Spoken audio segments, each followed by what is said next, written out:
Friends, आज की short analysis में हम डिस्कस करेंगे श्रीराम फाइनेंस स्टॉक के ऊपर।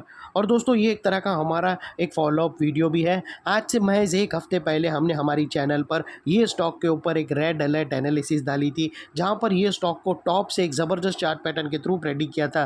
दोस्तों, इसके टॉप पे हमने एक inverted cup and handle predict करी थी, साथों साथ मल्टीपल पॉजिटिव फैक्टर्स की एनालिसिस करके डाउन साइड में इसका टारगेट फोरकास्ट किया था।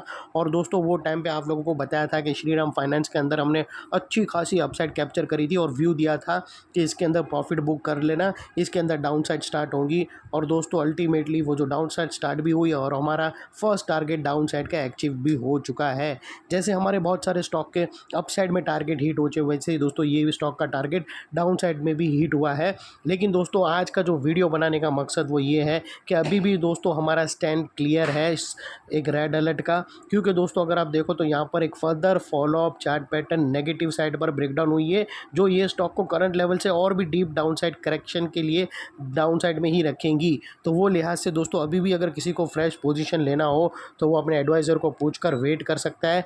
हो सकता है आपको ये स्टॉक को और भी करंट लेवल से डाउन साइड पे मिलेगा, क्योंकि यहाँ पर अभी further follow up chart pattern breakdown हुई है। और दोस्तों, अगर किसी को झूठ लगे तो वो 7 दिन वाला पहले का लिंक जिसके अंदर रेड अलर्ट एनालिसिस वीडियो डाली थी और आप लोगों को बाइंग से दूर देने का व्यू दिया था और प्रॉफिट बुक कराया था, क्योंकि हमने इसको डाउन साइड में भी अप साइड में कैप्चर किया था। और वो सारा डिटेल वीडियो का लिंक डिस्क्रिप्शन में पड़ा है, जाकर आप ज़रूर देख लेना। और अभी हम जाते सीधा चार्ट के ऊपर। तो दोस्तों, अगर आप देखो फ्रेंड्स, अगर आप देखो तो ये वो पैटर्न था जिसके बारे में हमने डिस्कस किया था। ये था inverted cup and handle pattern. और दोस्तों, यहाँ पर इसका स्टॉप लॉस था और ये उसकी नेकलाइन थी। और अल्टीमेटली दोस्तों ये हमारे टारगेट्स थे जो ऑलरेडी अचीव हो चुका है। लेकिन दोस्तों, यहाँ पर एक और बड़ी पैटर्न ब्रेकडाउन हुई है जो उसको और भी डीप डाउन साइड ले जाएंगी, जिसके ऊपर आज हम फोकस करेंगे। और दोस्तों, फ़िलहाल ये टारगेट की लाइन में निकाल देता हूँ। और दोस्तों, अगर आप देखो तो यहाँ पर फ्रेंड्स एक बहुत बड़ी राउंडिंग चार्ट पैटर्न ब्रेकडाउन होते हुए मिली है, राउंडिंग टॉप। दोस्तों, अगर आप देखो तो ये एक बड़ी राउंडिंग टॉप पैटर्न ब्रेकडाउन हुई है। और इसके पहले जो हमारी inverted cup and handle pattern थी वो एक दोस्तों inverted cup and handle pattern थी, वो एक राउंडिंग टॉप के अंदर की समा गई। यानी इसको अगर आप देखो तो वो जो round inverted cup and handle pattern थी उसने एक लॉन्चिंग पैटर्न जैसा काम किया। और यहाँ पर दोस्तों अगर आप देखो तो उसने वही लॉन्चिंग पैटर्न ने एक बड़ी राउंडिंग टॉप को ब्रेक डाउन किया उसके टारगेट ने। ये जो नेकलाइन ट्रिगर हुई है एक राउंडिंग टॉप पैटर्न जो बड़ी पैटर्न है, उसका जो मेन कारण है इनसाइड की launching pattern cup and handle pattern. वो जो कप एंड हैंडल पैटर्न थी उसने ब्रेक डाउन किया और उसका जो टारगेट आया वो टारगेट के थ्रू दोस्तों बड़े पैटर्न की नेकलाइन ट्रिगर हुई है। और यहाँ से सेलिंग और भी बरकरार रहेंगी डाउन साइड की तरफ। और दोस्तों, अभी इसके जो डाउन साइड में टारगेट निकल कर आते हैं वो तकरीबन 2826 के आते हैं फर्स्ट टारगेट, और सेकंड टारगेट अभी और भी डाउन साइड में आते हैं जो तकरीबन 2645 के आसपास आते हैं। और दोस्तों, अगर यहाँ पर भी नहीं संभला तो फिर स्टॉक के अंदर और भी करेक्शन आ सकता है। और दोस्तों, बीच में एक सपोर्ट है, वो मैं आप लोगों को बताता हूँ। यहाँ पर एक गैप का एरिया है, वो गैप के पास स्टॉक हो सकता है सपोर्ट ले। और सपोर्ट के पास दोस्तों अगर आप देखो तो यहाँ पर एक छोटा सा कंसोलिडेशन करे या बड़ा भी कंसोलिडेशन करे और उसके बाद फिर डाउन साइड में ब्रेक डाउन करेगा, तो फिर वहाँ से शॉर्ट सेलिंग और भी इंटेंसीफाई होंगी, क्योंकि वहाँ पर लोगों को शॉर्ट सेलर लोगों को रिस्क टू रिवॉर्ड रेशियो एकदम फेवरेबल मिलेगा और फिर वहाँ से डाउन साइड वापस आएंगी।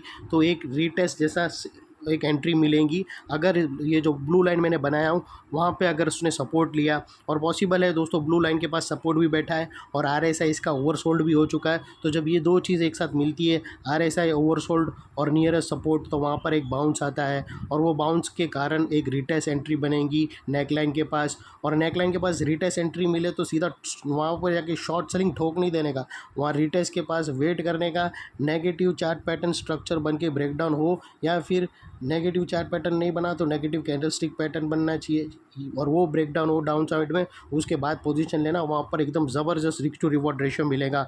हमेशा याद रखना दोस्तों, ओरिजिनल ब्रेकडाउन या ब्रेकआउट के पास आपको रिस्क टू रिवॉर्ड रेशियो तो कभी कभी अच्छा मिल जाता है, लेकिन उससे भी फेवरेबल मिलता है रीटेस्ट के टाइम पे। और रीटेस्ट के टाइम पे जो पोजीशन होती है वो बहुत ही सेफेस्ट पोजीशन होती है।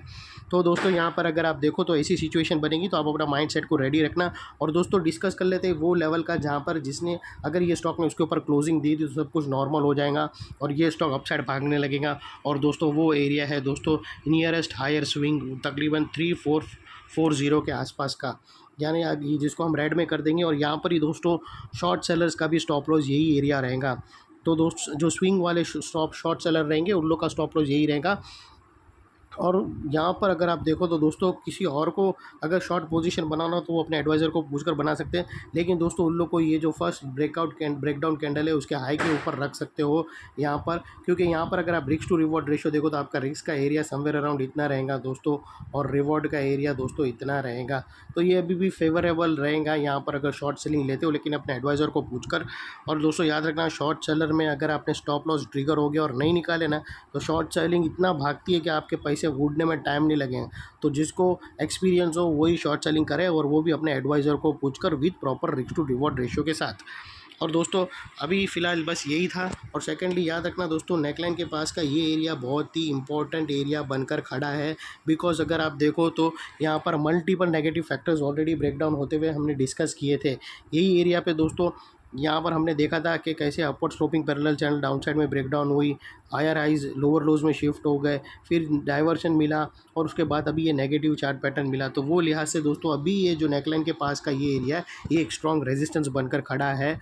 और जब भी स्टॉक डाउन साइड में सपोर्ट लेके अप साइड में आया, नेकलाइन को रीटेस्ट करने आया, तो ये एरिया सामने आके एक स्ट्रॉन्ग रेजिस्टेंस का काम करेगा और स्टॉक को डाउन साइड में पुश करेंगे या साइडवे कंसोलिडेशन में।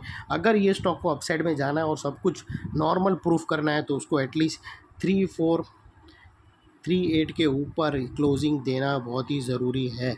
तब तक ये स्टॉक कोई कितना भी आके बोले ये स्टॉक को हम यही मान कर चलेंगे कि ये करेक्शन में है, बाई साइड पे तो देखना भी नहीं है। तो दोस्तों ये था हमारा पॉइंट ऑफ व्यू। और क्विकली हमारे न्यू कमर्स लोगों को मैं बता दूं जो हमारे नए सब्सक्राइबर है कि दोस्तों अगर आप देखो तो इसके अंदर जो कप एंड हैंडल पैटर्न जो फर्स्ट पैटर्न प्रेडिक्ट करी थी वो था हमारा धमाका 1 डाउन साइड में हमने कैप्चर किया। और दोस्तों अभी ये जो सेकेंड राउंडिंग टॉप हमने ये जो प्रेडिक्ट किया है दोस्तों ये है हमारा धमाका नंबर 2 जिसके टारगेट डाउन साइड में यहाँ तक है जो अंडर प्रोसेस में है। तो दोस्तों ये थी हमारी एनालिसिस जो मैंने बहुत ही आसान भाषा में आप लोगों को एक्सप्लेन कर दी।